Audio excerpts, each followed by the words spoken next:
Graça e paz. Aqui quem vos fala é o pastor Gilailson Queiroz.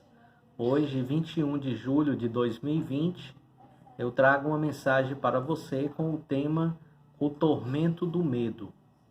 Segundo Timóteo, capítulo 1, versículo 7. Porque Deus não nos tem dado o espírito de covardia, mas de poder, de amor e de moderação. Reflexão. O medo é o sentimento mais comum ao ser humano. Sentimos medo de tudo aquilo que não conhecemos e não administramos. Sentimos medo de pessoas e circunstâncias. Sentimos medo do conhecido e do desconhecido. Sentimos medo do mundo real e do mundo ilusório. Das coisas visíveis e das invisíveis. Sentimos medo dos outros e até de nós mesmos. O primeiro sintoma do pecado no mundo foi o medo. Depois que Adão pecou, passou a ter medo de Deus, em vez de deleitar-se nele. Esse medo o levou a se esconder de Deus e criar mecanismos de fuga.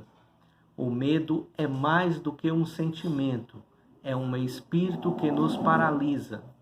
O apóstolo Paulo fala sobre o espírito de medo em 2 Timóteo, capítulo 1, versículo 7. Na família, sempre lidamos com o medo. Alguns têm medo de casar e outros de ficar solteiros. Muitos têm medo de doença e também da morte. O medo pode ser positivo ou negativo. Pode salvar-nos ou fazer-nos perecer. Quando o medo é um sinal de alerta diante de um perigo, é positivo. Porém, o medo nos pode fazer encolher diante das situações difíceis e tirar nossos olhos de Deus. Adão e Eva, depois de terem caído em pecado, em vez de buscarem abrigo em Deus, temeram e fugiram de Deus. Em vez de confessarem sua culpa, criaram mecanismos de escape. Em vez de reconhecerem seu erro, começaram a acusar um ao outro.